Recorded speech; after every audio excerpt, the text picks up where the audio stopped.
State election commission యొక్క ఆదేశం మేరకు municipal council chairman, vice chairman ఎన్నిక కోసము బందోబస్తు ఏర్పాటు చేసినాము. ఆ రోజు ఇరు వర్గాల వాళ్ళు, ఇరు పార్టీల వాళ్ళు పోలింగ్ కేంద్రం దగ్గరకు వచ్చి కౌన్సిలింగ్ కేంద్రం మున్సిపల్ కౌన్సిల్ దగ్గరికి వచ్చేసి గొడవ చేయడం జరిగింది. దాన్ని దృష్టిలో పెట్టుకొని మున్సిపల్ కౌన్సిల్ యొక్క ప్రిసైడింగ్ ఆఫీసరు 16th దాన్ని 17th మార్చడం జరిగింది. 17th మార్చిన తర్వాత కాంగ్రెస్ పార్టీ వాళ్లకు అండ్ బీఆర్ఎస్ పార్టీ ముఖ్యులకు మా యొక్క పోలీస్ అధికారులు ఇక్కడ వాళ్ళు మాట్లాడడం జరిగింది. మీరు 16వ తారీఖు రోజు బీఆర్ఎస్ వాళ్ళు దాదాపు ఒక 100 వెహికల్స్ తోటి రావడం జరిగింది. అప్పుడు రైల్వే గేట్ కిందనే ఆపేసి ఓన్లీ కౌన్సిలర్లు ఉన్న వెహికల్స్నే పంపిస్తామన్నారు. అప్పుడు వాళ్ళు కూర్చొని నిరసన వ్యక్తం చేసినారు. ఆ తర్వాత లోపలికి వెళ్తే కూడా ఎవరైతే ఓటు హక్కు లేదో వాళ్ళు కూడా మేము లోపలికి వెళ్తామని కౌన్సిల్ హాల్ దగ్గర ముందు ఉన్నప్పుడు కూడా అప్పుడు కూడా అడగడం జరిగింది. దాంతో వాళ్ళు టైము లేట్ అయింది. దాంతో వాళ్ళు కౌన్సిల్ హాల్కు రాలేము, మీరు పోలీసు వాళ్ళే మమ్మల్ని ఆపినారు 16వ తారీఖు అని వాళ్ళు ఆరోపణ చేయడం జరిగింది. దానికి మా యొక్క అధికారులు కాంగ్రెస్ పార్టీ కౌన్సిలర్లతో తోటి అండ్ బీఆర్ఎస్ పార్టీ కౌన్సిలర్లు వాళ్ళ యొక్క లీడర్లతోటి మాట్లాడి మీరు రావడమే 16వ తారీఖు 11:15 వచ్చినారు ఎక్కడికి, రైల్వే గేట్ కిందికి. ఆ తర్వాత మీరు అందరు వెళ్తా అన్నారు కాబట్టి మీరే ధర్నా చేసి మీరే కూర్చున్నారు. దాంతో టైం ఉంది.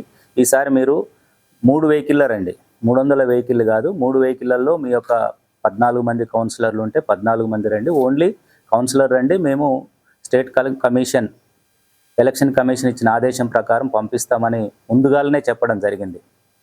అదేవిధంగా కాంగ్రెస్ వాళ్ళకు కూడా గౌరవ మంత్రి గారు ఒక ఓటర్గా ఉన్నారు, దాంట్లో గౌరవ ఎమ్మెల్యే గారు ఉన్నారు, మరియు కాంగ్రెస్కు సంబంధించిన 7 వాళ్ళతో పాటు ఇంకొక కౌన్సిలర్ ఉన్నారని చెప్పారు. వాళ్ళు 10 మంది ఓటర్స్ ఉన్నారని చెప్పారు. వాళ్ళను కూడా మేము 3 వెహికల్లో రావాలని చెప్పడం జరిగింది. ఇంక్లూడింగ్ మంత్రి గారికి వాళ్ళ యొక్క ఎస్కార్ట్ అండ్ పైలట్ ఉంటే కూడా అవి కూడా వదిలేసి కాన్వాయ్ పెద్దగా ఉంటుందని చెప్పడం జరిగింది. దానిలో భాగంగానే బీఆర్ఎస్ వాళ్ళు కౌన్సిల్ సెంటర్కు రావడానికి వాళ్ళు 10:15కు రైల్వే గేట్ దగ్గరకు వచ్చినారు. కానీ ముందస్తు ఇచ్చిన మాట ప్రకారము ఓన్లీ కౌన్సిలర్స్ కాకుండా దాదాపు ఆసిఫాబాద్ ఎమ్మెల్యే గారితో సహా వాళ్ళు అవుటర్స్ తోని దాదాపు 500 మంది వచ్చి అందరము వెళ్తామని అంటే అక్కడ విధుల్లో ఉన్న మా యొక్క ఏసీపీ జైపూర్ గారు ఉన్నారు, ఏసీపీ బెల్లంపల్లి వాళ్ళు ఉన్నారు. వీళ్ళందరూ ఆపి మీకు కంపల్సరీ మీ 3 బండ్లని లోపలికి పంపిస్తాము, అదర్స్ని పంపించమని చెప్పడం జరిగింది. ఆ సమయంలోనే వాళ్ళు స్లోగన్స్ ఇవ్వడము అట్లుండడము. అదే టైంలో కాంగ్రెస్ పార్టీ కౌన్సిలర్లు కూడా మంత్రి గారు, ఎంపీ గారు, కౌన్సిలర్ కాన్వాయ్ రావడం జరిగింది. ఆ సందర్భంలోనే ఈ బీఆర్ఎస్ వాళ్ళు వాళ్ళ మీద స్లోగన్స్ చేయడము, కాన్వాయ్ పోతుందని అన్నారు. కానీ అది కాన్వాయ్ కూడా కాదు, మీరు వీడియో చెక్ చేయండి, మీడియా వాళ్ళు కూడా ఉన్నారు. మంత్రి, ఎమ్మెల్యే గారు, ఎంపీ గారు, మంత్రి గారు ప్లస్ వాళ్ళ కౌన్సిలర్స్ వచ్చినప్పుడు 4 బండ్లు ఉన్నాయి. అందులో ఒకటి పోలీస్ ఎస్కార్ట్ ఉంది. తర్వాత 4లో పోలీస్ ఎస్కార్ట్ని రైల్వే గేట్ యువతల్ని ఆపి కేవలం 3 బండ్లను మాత్రమే పంపించడం జరిగింది. ఆ 3లో వాళ్ళ యొక్క కౌన్సిలర్లు ఇంక్లూడింగ్ మంత్రి గారు, ఎంపీ గారితో కలిపి 10 మంది ఉన్నారు. అది మీరు మీడియా మిత్రులు కానీ ఇంకా ఎవరైనా కానీ ఆ వీడియో ఫుటేజ్ చూస్తే తెలుస్తుంది. మేము ముందస్తుగానే ఇరు వర్గాలకు, ఇరు పార్టీల వాళ్ళకు చెప్పినాం. కానీ బీఆర్ఎస్ వాళ్ళు దాన్ని వైలేషన్ చేసి 100 మంది రావడము, దాంతో రాళ్ళు రువ్వడం జరిగింది. ఆ రాళ్ళు రువ్వడంలో మా యొక్క కానిస్టేబుల్ ఏసీపీ జైపూర్ యొక్క గన్మెన్ చెన్నూరులో ఉంటాడు, అటాచ్మెంట్ టు ఏసీపీ జైపూర్, బలమైన గాయం జరిగింది. దాంతో అతన్ని ఫస్ట్ మనము గవర్నమెంట్ హాస్పిటల్, తర్వాత మిడ్ లైఫ్ హాస్పిటల్, తర్వాత Karimnagar Apollo, present Secunderabad Apollo బ్రెయిన్లో బ్లీడింగ్ అవడంతో సర్జరీ చేసినారు. ఇంకా అతను ఐసీయూలోనే ఉన్నాడు. మీకు అది రిపోర్టు కూడా మా ఎస్ఐ గారు ఇస్తారు. కండిషన్ సీరియస్ ఉంది.